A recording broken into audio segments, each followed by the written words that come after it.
What's up guys, Chris here, back again with another video for you guys today. In what might be my favorite video to make, but also probably the most influential method that I know that you guys can use at any point of the year to make you coins. This isn't a method like position change method or chem style method that might not work out, towards the later end of the year because it's just dead. But this method, every single day of the year, is worth your time doing. Okay, so we're going to talk about that. Everything you need to know about special card trading is going to be in this video. Probably my best video that I'll ever make because of how much I know about it. So before we get into the video today, if you guys can, drop a like on the video. Let's hit 100 likes on it. Let's actually hit 200 likes because this is going to be a really good video. So drop the like on it. Subscribe if you're new around here. Like I said before, we're like 60 subs away at the time of making this video from 7K. Let's hit that by the morning time I wake up. That'd be awesome. Get involved with us in the Discord. There's going to be a little section in there as well, which shows you which kind of cards to trade with this method. And then get involved with us over on Twitch where you can see me implementing this sort of method. So before we get into the how to trade with these cards, let's talk about what do you need to know about them, right? So special card trading, the reason why it works so well is because special cards are always in demand. They're always cards that people want to use for teams. So there's many different methods you can do here. There's, chem styles on the cards where there's a price difference. You can take a look at just sniping the card outright, bidding on the card, and also fluctuation trading, which is my favorite, that you can also implement multiple methods to fluctuation trading. So for example, you could pick up a card with a shadow that is on the low of its fluctuation to sell even higher than where the card you think may go. And they're saying, different things like, buying a card or bidding on a card when you know it's low already and trying to get even lower than the price that you want. So let's get into the video. Let's talk about how this works. And yeah, this is going to be a really good video for you guys. So take it in, and this will be a part of pretty much every stream that I do all year. So let's take a look at a guy like a Campos, for example. Okay, this is one of those guys that, a lot of informs, a lot of past specials. The reason why they fluctuate, right? You don't just see a straight line across. You don't just see a straight line across. And the reason for that is because a card doesn't just sit at the same price every single day and every single hour. It's moving. It's always moving. Whether it's up or down, it's always moving. And the reason why these out-of-pack cards do so well is because these guys are no longer in packs. So what happens is when somebody is getting low on the fluctuation, for example, this guy right here is at 115, okay? He hits a point of 115,000 coins. Now, on Saturday, or, the day before, he was literally 120.5, right? So he dropped 5K in fluctuation. Now, the reason he dropped was because people in that time were not buying. So this method isn't like there's a set hour of every single day where you can buy cards like this. Yeah, you could take a look at the NA hours, obviously when the market gets a little bit rare, a little bit low because of just the lack of buying power. But throughout the day, there's going to be different types of fluctuations that you can always get in on. So the reason for that is because people are listing the card up on the market, and for whatever reason in that particular hour, there's not enough coins in that card and people are not buying. So what happens is a guy like Campos here, he goes from 120.5, maybe he gets 118s listed on the market. There's about 6 or 7, all right? Then nobody's buying those guys, so a 117 pops up. If a 117 pops up, no one buys it for a couple minutes. Guess what's going to happen? A 116, a 115, right? They're going to start to pop up in price. And that's how a card gets low. So when you see this type of card getting low, you have to think of two different things. Is there an SBC that's coming out that's making this guy drop? Is there a team of the week or promo card that's making this guy drop as well? And you have to think like logically here. A guy like a Campos, if they were to release a player of the month Messi, if you see this drop, it is not natural. It's not a card that should drop due to a player of the month Messi. Two different price points, two different budgets.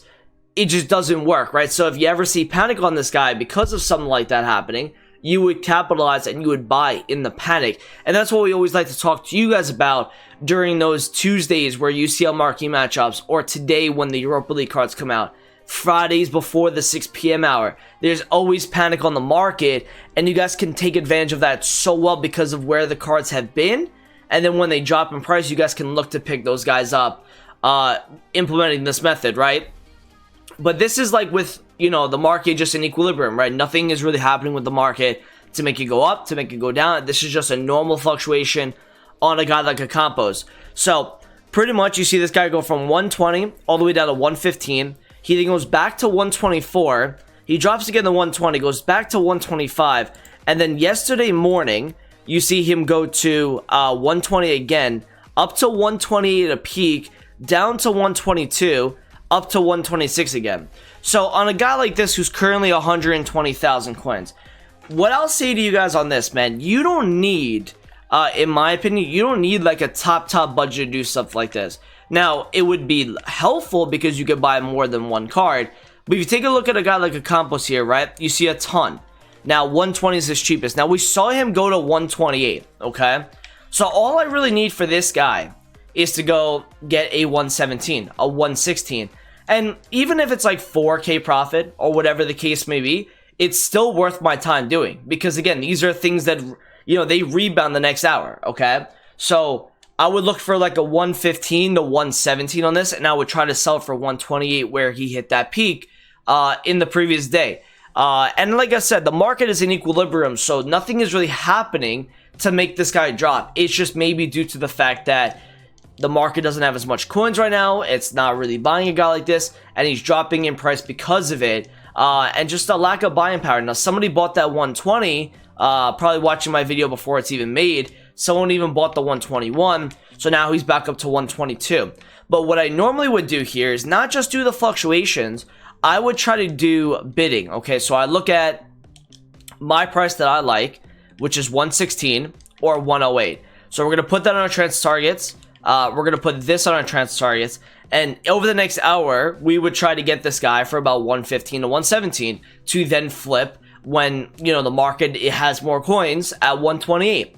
So you can also do that. Now, another method you guys could do with the inform trading and the special card trading is just snipe outright. Just literally snipe. You know, if it's 122 right now, you look for like a 114, a 113. And odds are you could probably sell it for 123 or 124. So you would just try to find a huge undercut on the card, so you guys can make some coins like that. It's just kind of sniping outright. It's nothing like, you know, a scientific, like there's no rocket science behind. Literally just sniping the card outright and making coins with it. Now, we actually were able to pick up last night. I was trying to find a Firmino around the 230 because Fuppin told me he was 230, and I was like, you know what, I like that price a lot. And I was so fortunate because the time that I got in, I saw a 161,000 coin Firmino put up. I snagged it, and I was able to sell it today because I want to take my quick profit, get involved with some of the Europa League panic today at 233. So I made 70,000 coins on that, and that's just literally going onto the market and trying to find cards to look at trading with. Right? We sold our Suarez at 63.5. We sold a Partey at 176.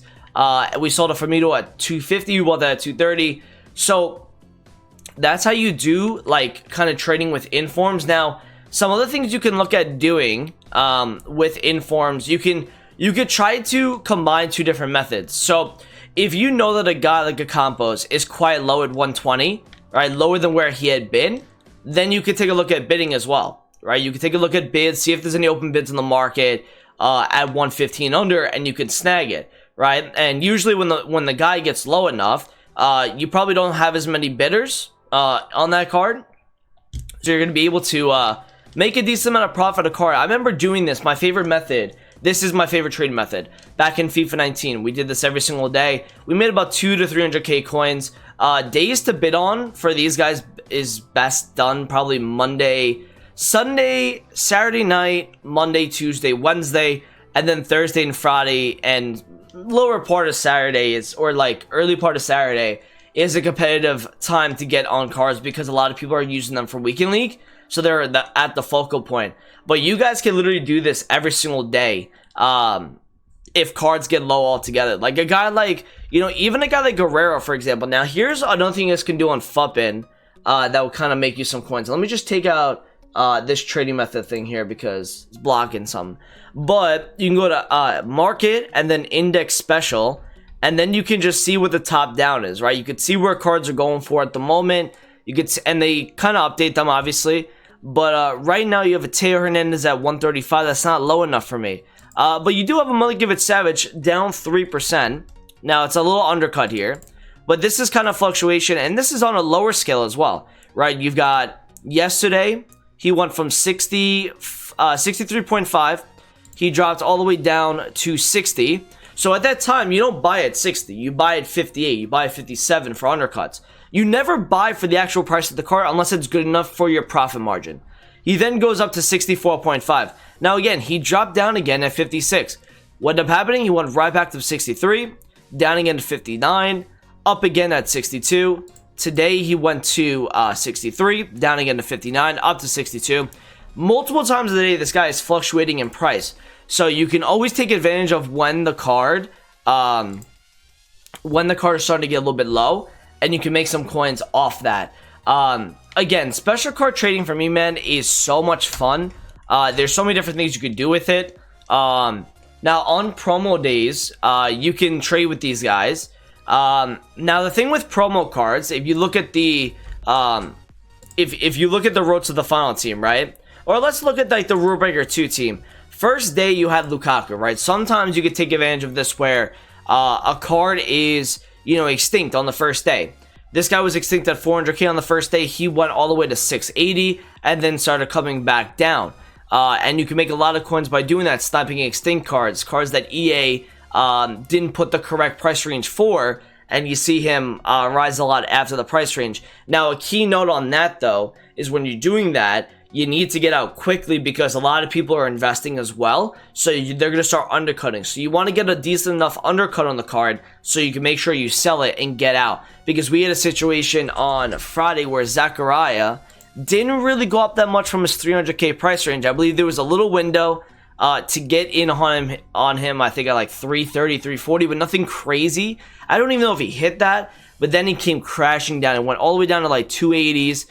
By that night, he went down to like 230, and then he rebounded the next night on Saturday to 268. But again, it's all about getting in, getting out of cards. And with these special cards, guys, when you're seeing the fluctuation, there's so many different cards, right? You could take a look at a guy like Royce here, okay? A guy like Royce, even on a higher budget scale, all you gotta do is really look at Sunday, okay?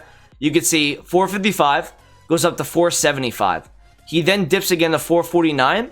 Yesterday, he goes back up to about 466, down again to 440, and then he was 469 at night. So you can tell that at nighttime, this guy goes really high. Now, if you want to make sure that these guys are selling, so you don't get gypped by buying at a card that just doesn't sell at a certain price, you go and go on the transfer list, or go on the transfer market, see what this guy's going for, and simply put it on your transfer targets. See if it sells. If someone is willing to pay that much for a card, odds are you're going to see that card go back to that certain price. One last thing you guys can look at doing is trading with new promo cards with different chem styles on them. Now, normally Hunters and Shadows work very well here, but what all you need to do, man, is like the simple position change or simple chem style method is you go on a guy like Sanson here. You see the cheapest one is at 32.7, okay? So you could snipe at 32 to 33. Now, the cheapest one with the Shadow is currently up at what price? It's about 37, okay? Not selling, but I just saw a 36.7 sell. If we're correct here, yes, 36.7. So there's a 3.5k difference between the card's normal price and the guy that goes with a Shadow. So because, and this is even better on day one because cards are not up, like right there, right? 34, okay, we're gonna buy that, and we just saw it sell at 36.7. So what we're gonna do is we're gonna put that back up, and it's not a lot of profit, right? But this is just kind of showing you guys the concept, finding the card difference at 33, 34k, and selling it for 36.7, 37, and that is profit at the end of the day. You could do this with a 100k budget. You could special card trade with 500k. You get special card trade at 1.5 to 5 mil. I have 6.5 million coins, and I do this sort of stuff. So why is it not good enough for you guys to do? Is the question. So that's chem style method with these cards. Again, like I said, you can do multiple types of things with these, where if you see that a card is down, you can also try to get them with a certain chem style if there's a price difference. And like I said, with the new promo cards, because they're so new and so rare, I remember back in FIFA 20, I was trading with Headliner Digne. I was buying them at 135 to 140, and I was selling them at 168 to 170 with a shadow, because nobody had them up as a shadow, and he was so rare that night one. So there's a lot of different ways to make coins with specials. This is going to be one of my best videos of the year. I'm hoping you guys are enjoying it, the content you're seeing. This video was awesome. Thank you guys for watching the video today. I appreciate it. Like I said, get involved with the YouTube, get involved with us on Twitch. Comment, subscribe if you're new around here, and I'll talk to you guys in videos soon. Peace out.